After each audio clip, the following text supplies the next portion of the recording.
An accessory that recently arrived is this O-scale rail fence manufactured by Woodland Scenics, and I purchased it from one of their authorized dealers. Now I'm going to do a couple of things to this in order to make it look more realistic. There's a few places where there are hinges on gates. I'm going to touch those hinges up with black paint. I'm using Tester's flat black enamel, and that will make them look more realistic on the fences. And then I'm also going to be putting some snow and some icicles on these by using Woodland Scenics Flex Paste and one of their realistic water effects products. So let me get started with making the hinges look more realistic by painting them black. Here are the contents of the rail fence pack from Woodland Scenics. You can see there's 8 sections on there. They're on the right in this picture, have posts in the center but no end posts so that they can connect with the others. The other 4, 2 of them are gates. The top one is a single gate, like a man gate. The next one below that is like a vehicle gate. It's a wider gate. And then below that are 2 sections that have posts on the end and posts in the middle that then can be used as attachment points for the 4 on the right that only have posts in the middle. If you notice, the posts on these also have pins on the bottom of them, on the end posts for the 4 on the left and on the center posts for the 4 in the center.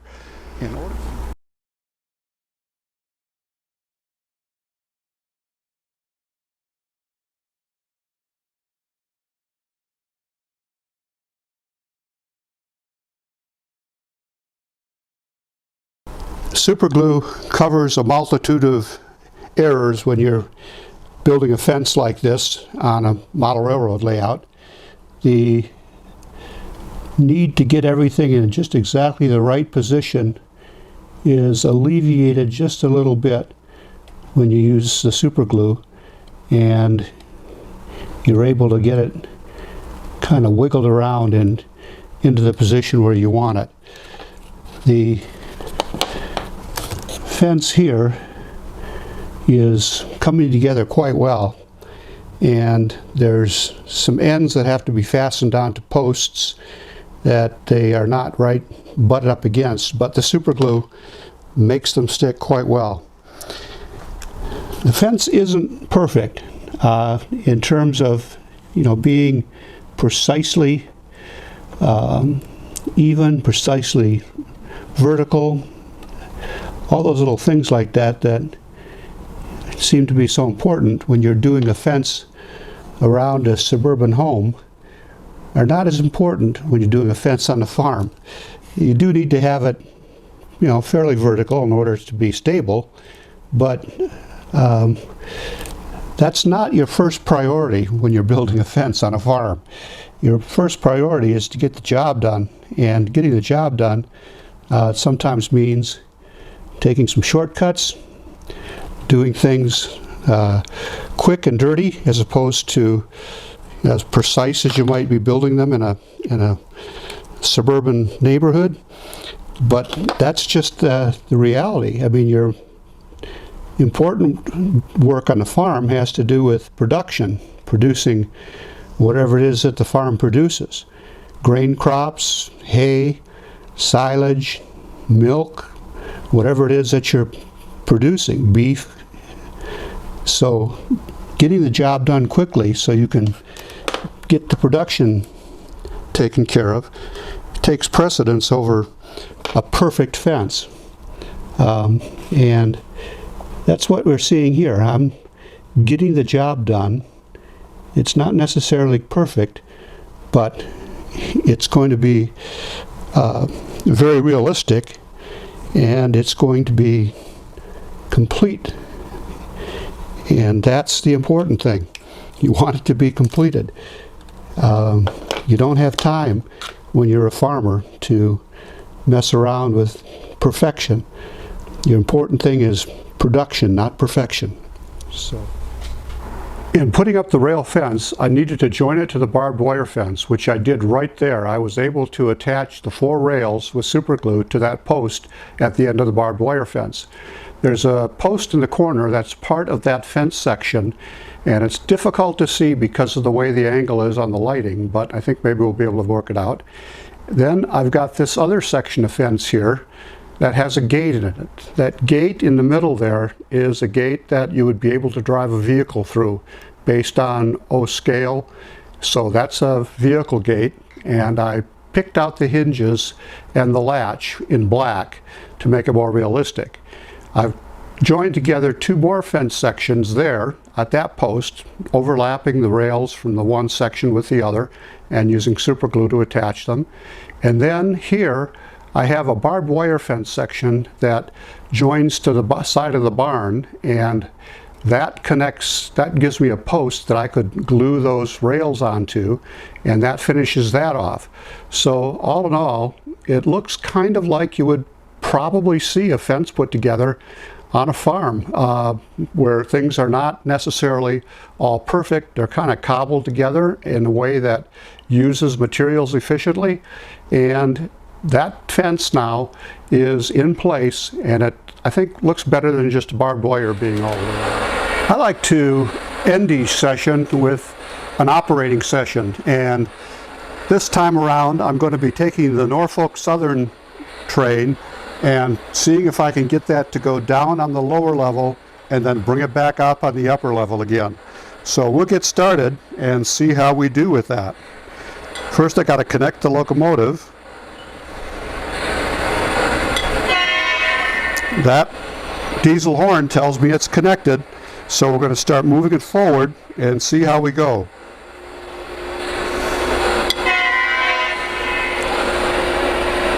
We've got it on its way. We have to go down a grade and then go through a number of switches to make this run. And here we are on the way. You might be able to see a little bit of smoke coming out of that diesel locomotive.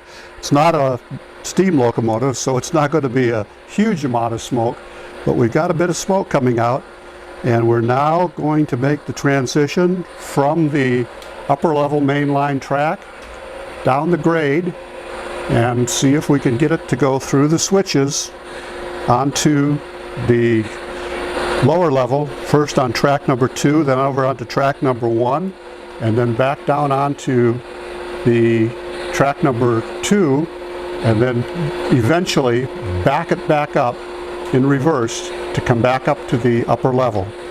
I'm running this slow because I don't want to derail, and it's just, I prefer to take it easy. If I've got the switches set correctly, and I think I do, it should work just fine.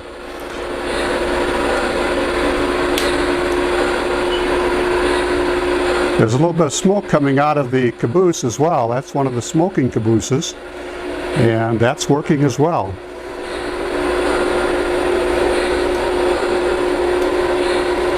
Let's see if we can make it over onto track number 1 now.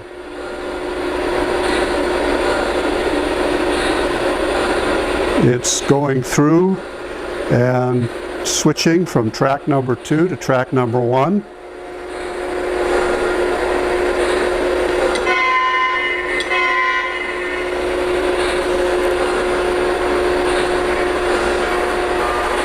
One of the things I'm a little unsure about, because of the diesel locomotive's size, is whether I've got enough clearance on the sides of the track for all the accessories. I'm hoping I do, but we'll see it shortly. We'll be coming up on a grade crossing real shortly. There, the lights start to flash for the grade crossing, and the diesel is coming on through.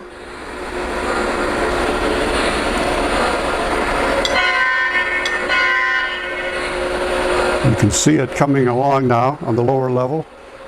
Lights on the locomotive are starting to become visible, and it's going through another grade crossing. And when it gets to about right here, it needs to switch over to track number 2 because there's a freight train parked on track number 1. And it is successfully going through that switch. You can see the smoke coming up from the diesel locomotive there. as it goes through under the crossover bridge. And it's going to continue on track number 2. This goes around the curves. Now these are curves I'm a little concerned about because this is rated to go on 036, and that's an 036 curve. That doesn't give you a lot of wiggle room just in case things get a little tight. But the locomotive is making its way along, the Norfolk Southern Diesel Locomotive. The Caboose is going behind the farm, and it's going to start to go up. Yeah, it's on the grade. It's on the track to the grade crossing now. So here we go. I'm going to give it a little bit of speed because I don't want to stall out coming up here. There we go. We're coming through all the way, the diesel locomotive. Good smoke output on that today. That looks pretty good. And we're back on our way to the elevated track. And we have made it all the way around. So that maneuver worked. We took our Norfolk Southern diesel locomotive and took that train down onto the lower level, went from track 2 to track 1, then back onto track 2, then backed up into track 3, the elevated track.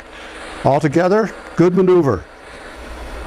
Well, that'll do it for today's video, folks. I hope you enjoyed that. We put together the rail fence and got that established in front of the farm with a gate that leads into the farmyard, connected it to the barbed wire fence on both ends so that it completes the fence to keep the cattle in the pasture. That's a good thing. You don't want the cattle on the road. And we also had a little bit of an operating session where we ran the Norfolk Southern Diesel Locomotive. If you enjoyed this, please consider subscribing. Click the subscribe button down below and subscribe to this channel. Click the thumbs up, like this video. I appreciate all the likes. And drop a comment. Let me know what you'd like to see in future videos. As always, thanks for watching.